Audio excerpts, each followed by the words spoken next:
Bagaimana cara mengetahui passion kita? Zona flow. Apa itu? Pernah nggak merasa waktu tiba-tiba melesat begitu cepat ketika lagi asyik melakukan sesuatu? Rasanya baru sebentar, tapi ternyata sudah berjam-jam lewat. Kondisi itu yang disebut flow state. Saat kita begitu tenggelam dalam aktivitas sampai lupa waktu, bahkan lupa makan.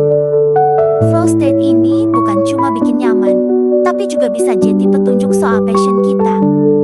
Biasanya flow muncul kalau ada keseimbangan antara tantangan dan kemampuan. Enggak terlalu mudah sampai bikin bosan, tapi juga enggak terlalu sulit sampai bikin stres. Pas di tengah-tengah. Cara paling gampang untuk mulai nemu flow adalah dengan introspeksi. Coba tanya ke diri sendiri, kegiatan apa yang bikin kita lupa waktu? Apa yang bisa dilakukan berjam-jam tanpa capek? Atau topik apa yang bikin semangat banget kalau lagi cerita? Enggak usah dipikir dulu, apakah itu bisa jadi kerjaan atau enggak? Yang penting catat dulu saja. Meskipun jawabannya terkesan sepele, misalnya suka nonton tutorial makeup di YouTube, itu tetap bisa jadi petunjuk. Kalau sudah ada beberapa ide, coba eksperimen. Misalnya merasa flow saat masak, ya sudah, seminggu ini coba resep baru setiap hari. Rasakan apakah masih asyik atau justru bosan. Dari situ kita bisa tahu apakah itu benar-benar jalan kita atau cuma minat sesaat. Kadang passion juga muncul di tempat yang gak terduga.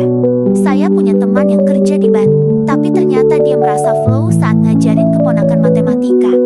Dari situ ketahuan kalau sebenarnya dia punya bakat jadi guru.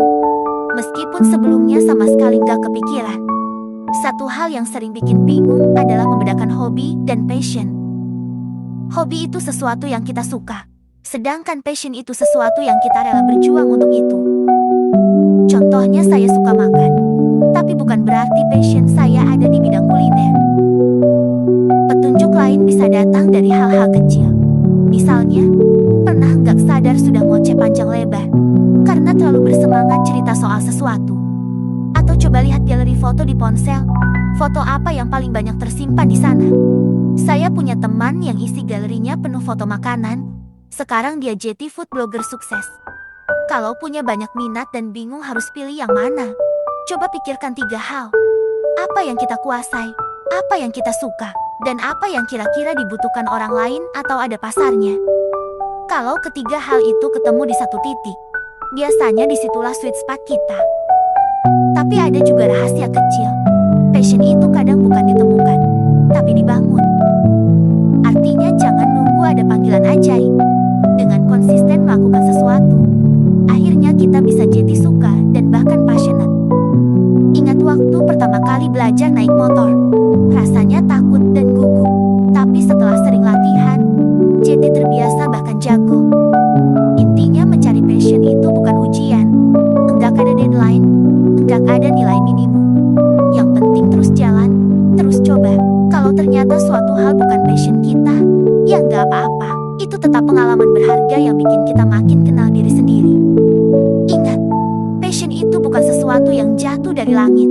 Ia tumbuh dari keberanianmu mencoba, dari konsistensi kecil setiap hari, dan dari kejujuranmu mengenal diri sendiri. Jadi mulai sekarang, jangan cuma nunggu. Coba, gagal, belajar lagi sampai kamu nemu aliran yang bikin lupa waktu. Itulah jalanmu. Kalau kamu merasa video ini bikin kamu kepikiran, jangan simpan sendiri. Like biar makin banyak orang yang juga berani cari passionnya. Tulis pengalaman atau pertanyaanmu di kolom komentar.